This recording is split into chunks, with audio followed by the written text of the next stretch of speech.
सलाम नमस्ते सत श्री अकाल, मैं हूं रजा और आप देख रहे हैं रजाग्राफी। रूस को अब नेटो घेरने का प्लान कर चुका है। सबसे पहले मैंने ये आपको बताया था कि अमेरिका ने यूक्रेन के आसपास के सभी मुल्कों के अंदर अपने सैनिक भेज दिए हैं। वहीं पर अब नई अपडेट आ गई है। अपडेट यह है कि नेटो के देश अब इकट्ठा होकर रूस को घेरेंगे, यानी आज के दिन से रूस को घेरना शुरू किया जा चुका है। आपको बता दूं कि बाइडेन ने एक बड़ा ऐलान किया है। आपको बता दूं कि इस ऐलान में बताया गया है कि नेटो के सभी देश, लगभग जो 30 देश हैं, वो सभी देश मिलकर, यानी जो टोटल 27 देश इस प्लान में शामिल हैं, जो ग्राउंड पर उतर के इन 27 देशों की सेना मिलकर जो बनी है वो 30,000 सेना बनी है। दोस्तों आपको बता दूं कि नॉर्वे का बॉर्डर काफी छोटा इलाका रूस से मिलता है। आप देख रहे हैं ये जो इलाका है ये रूस का इलाका है। ये छोटा सा इलाका आपको दिख रहा है ये नॉर्वे का है और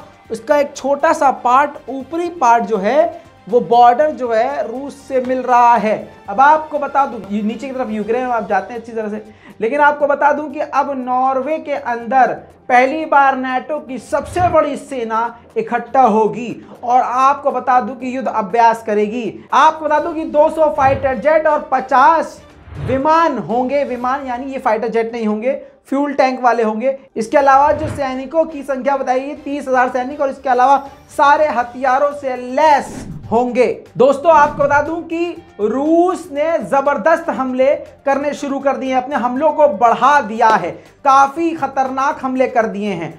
जो बम है अब वो 2 से 2,500 किलो के बम एक ही इलाके में गिराकर एक साथ पूरे इलाके को खत्म कर रहा है। अब आपको बता दूं पश्चिमी इलाके में जबरदस्त तरीके से दनादन बमबारी के बाद भारत ने बड़ा फैसला लिया है। भारत ने अपने वहां के एम्बेसी को शिफ्ट करके पोलैंड में खोल दिया है। कुछ वक्त के लिए ये पोलैंड में रहे, मतलब जब तक ये जंग चल रही है भारतीय दूतावास जो यूक्रेन का है वो यूक्रेन से जा चुका है, यानी एम्बेसीज भी अब शिफ्ट हो रही हैं। यूक्रेन का इतना बुरा हाल है। दोस्तों जिस तरह मैंने आपसे कहा कि रूस ने अपने हमलों की शिद्दत ताकत बढ़ा दी है, अब आपको बता दूं कि माइकोलाइव में स्कूल को ही निशाने पर लिया और पूरी तरह से एक ही बम में स्कूल और स्कूल के आसपास का इलाका तबाह हो गया। देखिए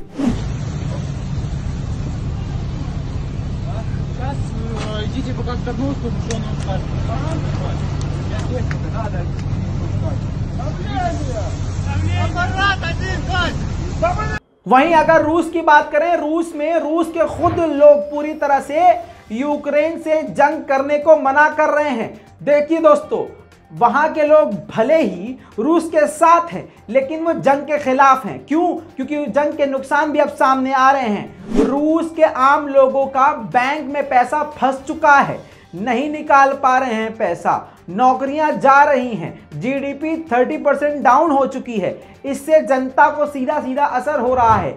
अब दूसरी तरफ इसीलिए रूस के लोग सड़कों पर उतर के जंग रोकने के लिए आवाज उठा रहे हैं, जिन पर भी व्लादिमीर पुतिन के सैनिक जुल्म कर रहे हैं। देखिए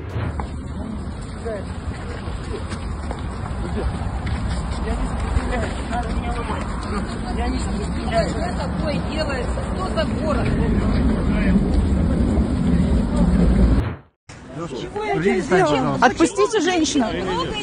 Вам представились? Скажите, пожалуйста, свою фамилию и имя, отчество. Скажите фамилию, имя, отчество. Отправим правозащитников. Гудаева Валентина Николаевна. Спасибо большое.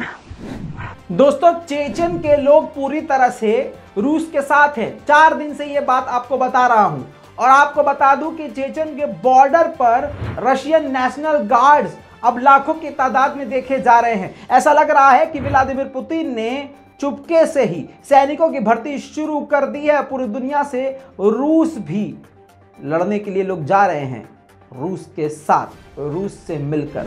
जी हाँ, देखिए आपकी स्क्रीन पर ये जो वीडियो फुटेज आप देख रहे हैं जिसमें सैकड़ों गाड़ियां आपको नजर आ रही हैं, हथियारों से लैस सैनिकों से भरी हुई, ये चेचन का बॉर्डर है और लगातार इसी तरह की गाड़ियां, लाखों सैनिक सीधा यूक्रेन के अंदर घुस रहे हैं। दोस्तों मैंने आपको पहले भी बताया था लेकिन अब फुटेज दिखा रहा हूं।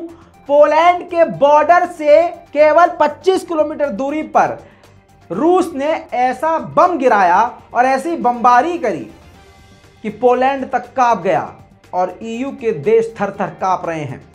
आपकी स्क्रीन पर खौफनाक वीडियो। ये दोस्तों बॉर्डर का इलाका है, सेंसिटिव इलाका है, जहां पर पूरी दुनिया के बड़े बड़े लीडर जाते थे। आपको बता दूं कि ये वो इलाका है जहां पर अमेरिका के सीनियर अधिकारी, इसके अलावा नेटो के अधिकारी, यूएन के अधिकारी पहुंचते थे। उसी जगह पर रूस ने बमबारी करके उस जगह को तबाह कर दिया है। दोस्तों खार्किव के इलाके में एक छोटा सा इलाका है इज्यूम, उस इलाके के ऊपर से रूस का फाइटर जेट गुजर रहा था, जिसको यूक्रेन के सैनिकों ने मार गिराया।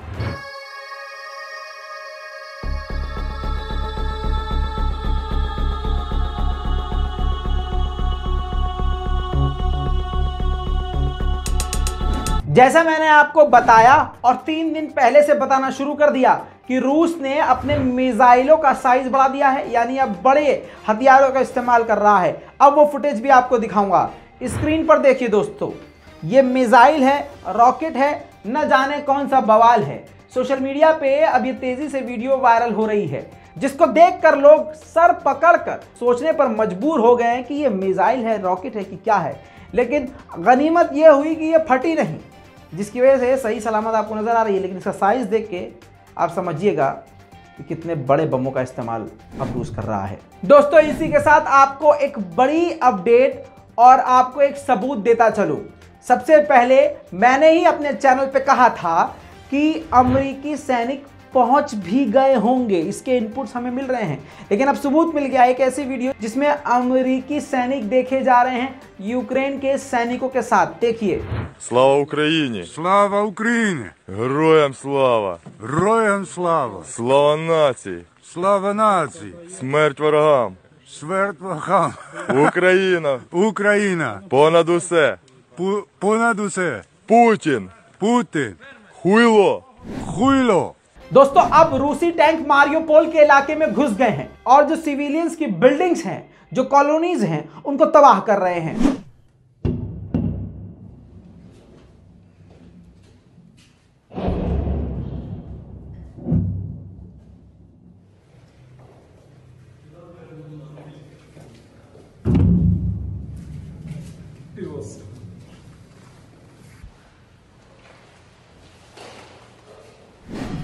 इतना ही नहीं, चेरनीव के इलाके में तो एक बिल्डिंग पर सीधा मिसाइल आकर गिर गई, जिसमें बताया गया कि मौके पर ही 3 लोग मारे गए और 12 लोग जख्मी हो गए।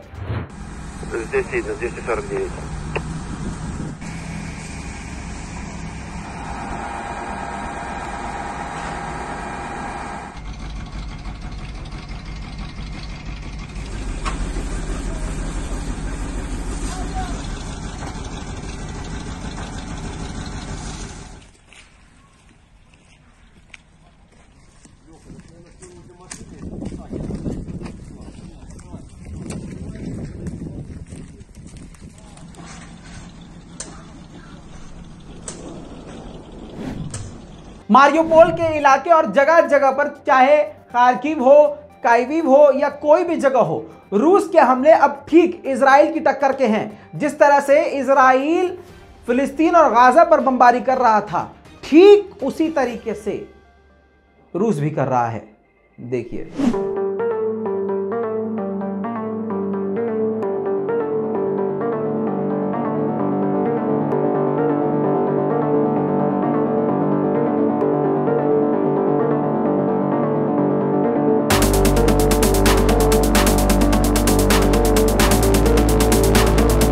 इतना ही नहीं, न्यूक्लेव में कारखाने पर भी, जी हां, चाहे स्कूल हो, कॉलेज हो, सब जगह पर बमबारी रूस कर रहा है। अब ये देखिए, निकोलेव में कारखाने को उड़ा दिया है। खार्किव के कई कारखानों को रूस ने उड़ा दिया है। देखिए।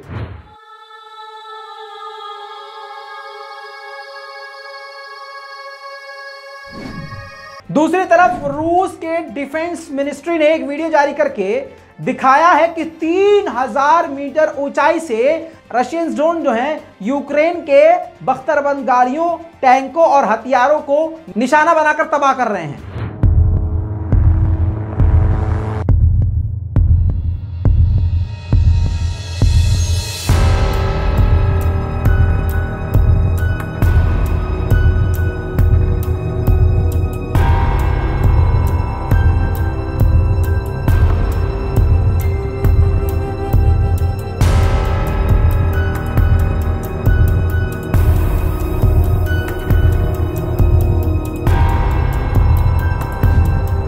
यूक्रेन की मिनिस्ट्री ने एक फुटेज जारी करके यह दिखाने की कोशिश करी है कि रशियन सोल्जर जो हैं लोकल दुकानों को लूट रहे हैं और दुकानों को लूट के पैसे भी लूट रहे हैं, सामान भी लूट रहे हैं। देखिए वीडियो।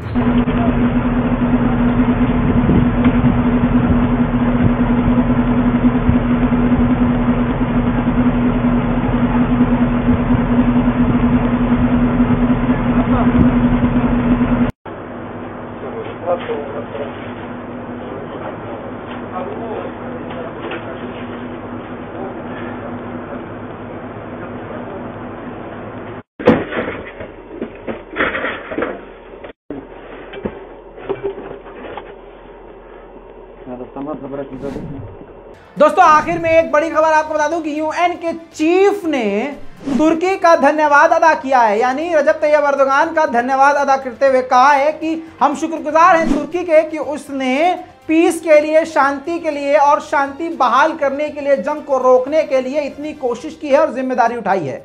ये थी दोस्तों अब तक की सबसे बड़ी अपडेट। जल्द लौटूंगा और भी बड़ी जानकारियों के साथ, तब तक आप चैनल को सब्सक्राइब करके रखिएगा, हमको दुआओं में याद रखिएगा। नाम है रजा, गोदी मीडिया की सजा। चैनल को कीजिए सब्सक्राइब, ऐसे आएगा मजा। जय हिंद।